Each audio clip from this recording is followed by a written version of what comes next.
Lorsque ma grand-mère a su que j'étudiais la Seconde Guerre mondiale, et plus particulièrement les camps de concentration nazis, elle m'a offert un livre qui t'appartenait. Elle a alors pris un air solennel et m'a dit, en me le remettant en main, « Quand ton grand-père est sorti des camps de prisonniers allemands après la guerre, je lui ai posé des questions, mais il n'a jamais rien voulu me dire, ni à moi, ni à la famille. Sans doute pour nous préserver. J'envie votre génération, grand-mère, car elle n'aurait jamais accepté un quart de tout ce qui se produit en ce moment. À l'époque, on n'avait pas la télé et toutes ces choses-là pour nous distraire. Ce livre qu'elle m'avait remis était en fait le récit d'une personne déportée pendant la guerre. Je l'ai reçu comme on reçoit un trésor familial, l'héritage symbolique de toute une histoire non dite et qui coulait à présent dans mes propres veines. Est-ce que lorsque je m'étais enfermée chez moi à Pantin pour étudier cette sombre période de l'histoire des enfants, tu étais là, toi, près de moi? Parce que je ne me suis jamais sentie aussi seule qu'à ce moment-là. J'étais là en effet, et je n'étais pas seule à tes côtés. Il y avait aussi tes grands-parents maternels, qui auraient pu te raconter plein d'histoires liées à ces sales boches, comme les appelait ta mère. Mais malheureusement, tu étais bien trop jeune lorsque nous nous sommes tous éteints avec cette mémoire-là. Tellement jeune que je n'ai même pas eu le droit de venir à ton enterrement. On m'a laissée seule dans la maison de grand-mère avec le chat. Je sais que ça t'a beaucoup contrarié. Tu t'es sentie rejetée de ta nouvelle famille, alors qu'ils voulaient simplement te préserver. Vous savez que faire le deuil pour un enfant adopté, c'est déjà très compliqué, mais là, ça a rajouté une couche. Ça m'a manqué toute ma vie, tous ces rares moments que nous passions à Onscott.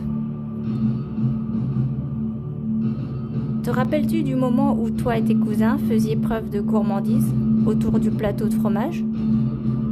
Je vous avais appris à réfréner vos pulsions gloutonnes en vous découpant des morceaux de pain en petits dés.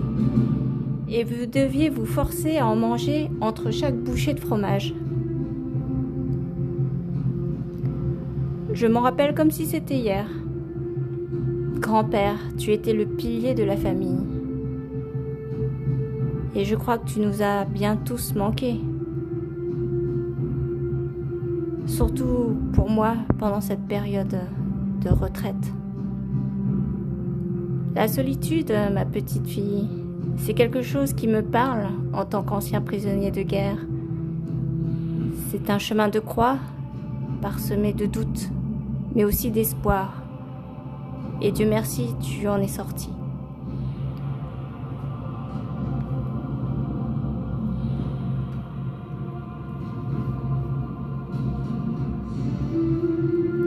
Si les statistiques de la Croix-Rouge allemande sur les enfants orphelins de guerre viennent confirmer la planification de la protection de l'enfance en cas de guerre, ces chiffres ne reflètent malheureusement pas toute la réalité de ce qu'a pu vivre les enfants, en particulier si l'on s'attache aux populations d'enfants prises dans les filets idéologiques des régimes fascistes. Prenons l'exemple des Espagnols sous l'ère du général Franco. En 1936, l'Espagne entre dans une guerre fratricide qui va durer 3 ans et qui opposera, en gros, les républicains d'un côté et de l'autre, les franquistes. Durant cette période, l'Union internationale de secours aux enfants active son réseau d'influence pour faire évacuer les enfants espagnols dans des zones de sécurité éloignées des zones de combat. Ces lieux d'accueil sont répartis à la fois à l'intérieur du territoire espagnol, mais aussi dans certains pays limitrophes comme la France. Je cite: « Les événements survenus en janvier 1939 en Catalogne ont contraint le Comité français de secours aux enfants à cesser son action de secours à Barcelone, photocartes, cantines françaises, et à reporter tous ses efforts sur l'aide aux enfants réfugiés en France, avec ou sans leurs parents. Une somme de 70,007 francs a été dépensée pour procurer aux petits réfugiés, soit par la distribution dans les camps, soit par des adoptions par photocarte, les vivres et vêtements dont ils avaient besoin. C'est ainsi que nous avons pu aider plusieurs camps des Pyrénées-Orientales, les camps de Crissé en Charente, Brie-sur-Marne en Seine, Saint-Bauzile de Putois dans l'Hérault, Oucques dans le Loir-et-Cher, Magnac-Laval en Haute-Vienne, Célès dans l'Hérault, etc. et un certain nombre de jeunes mères logées chez des habitants.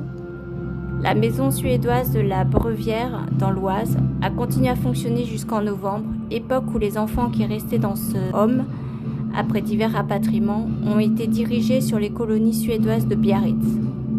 Le fonctionnement de cette maison a coûté, en 1939, une somme de 460 663 francs, entièrement versée par le Comité suédois de secours aux enfants d'Espagne. Fin de citation.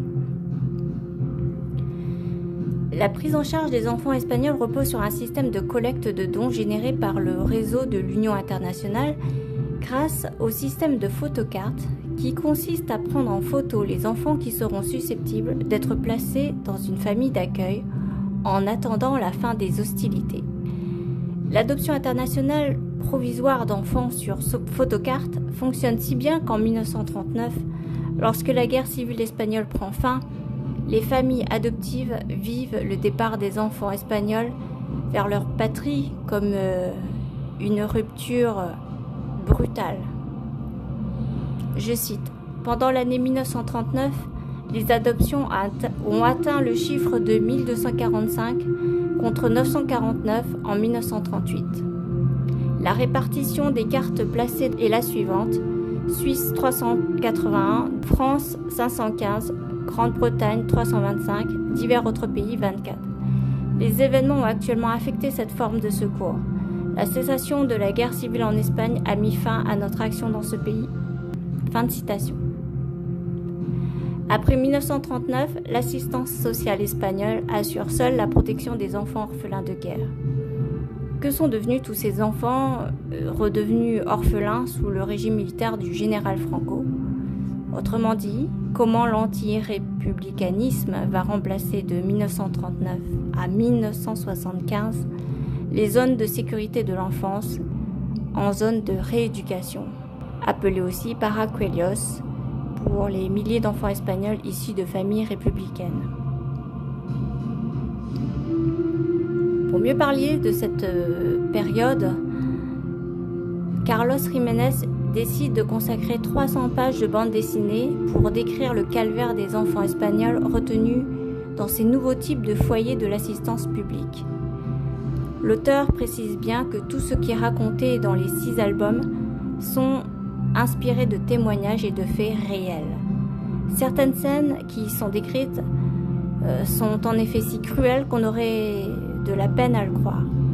Par exemple, la scène relatant la sieste des enfants, qui montre les enfants espagnols alignés et immobiles, allongés à même le sol, sous un soleil de plomb.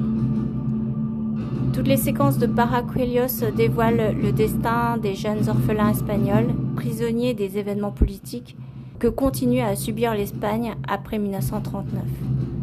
Le général Franco veut éradiquer le parti républicain en s'en prenant aux enfants des familles. La rééducation des enfants d'opposants politiques est un mal pour un bien. Certains paracuellos deviennent ainsi en 1940 des lieux tout à fait respectables où les enfants placés représentent un modèle pour l'avenir du pays. L'administration de beaucoup de ces foyers d'accueil est gérée par du personnel religieux qui ont tout pouvoir sur les enfants pour y exercer un paternalisme mêlant objectifs politiques et cadence militaire, Ceci est particulièrement bien montré dans la séquence intitulée Le Courrier, où un enfant espagnol déclare qu'il veut devenir curé. L'enfance des Paracuellos décrite par Jiménez est ainsi faite de suites interminables de brimades, de sanctions, de privations totalement injustifiées. Cette discipline militaro-religieuse vise à inculquer aux jeunes générations, qui fait honte à toute l'Espagne franquiste, ordre et obéissance. Bien qu'inhumains, les Paracuellos vont perdurer dans le temps grâce au symbole de piété de l'Église catholique qui réussira à duper les familles espagnoles qui étaient à cette époque très croyantes. Beaucoup de parents pensaient en effet confier leurs enfants à des structures spécialisées pour leur protection.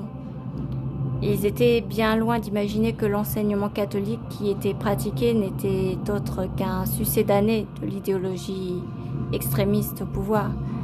C'est pourquoi le dessinateur insiste bien sur le fait que les parents espagnols qui venaient déposer leurs enfants dans ces orphelinats de l'horreur ne le faisaient ni contraint ni forcé. La figure du parent espagnol dépossédé de son rôle sous le régime franquiste domine dans toute la narration. Un deuxième point mérite à présent d'être soulevé à propos du sort des enfants espagnols pendant cette période de faux semblants de paix. Il s'agit de l'enlèvement de milliers de nourrissons nés dans des cliniques espagnoles. L'affaire des enfants volés en Espagne commence par la guerre civile espagnole dans les prisons franquistes. Pour réprimer les opposants, Franco enlève les enfants aux mères républicaines qui sont en prison ainsi qu'au reste de leur famille, les sœurs, les épouses, les parents, les opposants. Ils leur prennent les enfants et la loi leur permet de changer leur nom pour que les familles ne puissent pas les retrouver.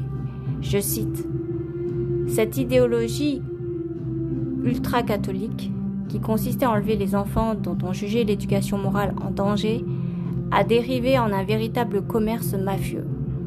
En tant qu'infirmière dans les maternités, des religieuses aidaient les médecins et les sages-femmes à la mise au monde, puis au vol des enfants. Un réseau d'intermédiaires était chargé, quant à lui, de rabattre des nombreux acheteurs potentiels vers les cliniques. En bout de chaîne, des fonctionnaires de l'état civil maquillaient le vol en enregistrant le bébé comme enfant biologique des parents adoptifs. » Fin de citation. L'enlèvement des bébés s'est répandu au-delà du régime militaire espagnol et s'est progressivement inscrit dans le paysage national comme un simple vice de forme du système de la protection des enfants espagnols. Pendant 40 ans, 200 à 300 000 nouveau-nés auraient été adoptés illégalement, volés à leurs parents dès la naissance à la clinique. Ils auraient été vendus à des couples jugés conformes à une idéologie d'une droite ultra-catholique. Ce trafic d'adoption qui impliquerait des médecins et des religieuses provoque une onde de choc dans la société. Autorisés par une loi à rechercher leurs origines biologiques, les enfants adoptés ont en effet découvert leur dossier incomplet ou falsifié. L'omerta qui régnait en maître a été brisée. Depuis, des milliers de familles sont à la recherche de leur histoire. Fin de citation. La presse espagnole alerte l'opinion publique à partir de 1981 en diffusant les photos choquantes de Germán Galero. La revue espagnole Interview exhibe alors la photographie d'un bébé congelé qui aurait servi à tromper des parents dans une clinique. À partir de ce fait divers, de nombreux témoignages de parents vont commencer à se multiplier et à faire émerger tout un pan de l'histoire espagnole resté longtemps trouble. Je cite, « J'ai eu une petite fille en 1981 à la clinique San Ramón. Le médecin m'avait dit que la petite avait souffert de l'accouchement, que son cœur ne résisterait probablement pas longtemps et qu'il allait la baptiser pour que la petite aille rejoindre les anges. Puis ils l'ont emportée dans une chambre voisine et la ramenée enveloppée d'une sorte de suaire blanc. Je me souviens mal car j'avais été anesthésiée. Il me donne la petite en me disant de l'embrasser parce qu'elle était très mal. Je l'ai embrassée et ils l'ont emmenée. Je ne l'ai plus jamais revue. Mais je me suis toujours souvenue de ce moment-là car la petite était très blanche et très froide. Les jours ont passé et je suis rentrée à la maison. J'ai demandé à mon mari, « Manolo, La petite fille que m'ont amenée pour l'embrasser était glacée. Elle avait de grandes lèvres bleues. On l'avait enveloppée dans une espèce de serviette, je ne me souviens pas bien. Et finalement, lorsque j'ai vu la photo de la clinique de San Ramon, on m'a demandé si c'était bien cette petite fille-là, et je l'ai reconnue. Quelques mois plus tard, une série d'articles sont sortis sur la clinique, sur ce qui s'y était passé. L'arrestation de ce médecin, de la religieuse et de l'infirmière pour trafic d'enfants. À ce moment-là, j'ai eu la conviction qu'on m'avait menti. Fin de citation. Beaucoup d'enfants espagnols qui avaient été sauvés des effets de la guerre civile grâce aux zones de sécurité mises en place par l'Union internationale de secours aux enfants n'ont malheureusement pas échappé au désastre du temps de paix qui s'est pourtant instauré après la guerre civile. Le régime du général Franco est-il le seul à avoir, dans une certaine mesure, détourné la protection de l'enfance à son avantage? Que s'est-il passé pour les enfants orphelins allemands après l'intronisation d'Hitler au pouvoir en 1933 ?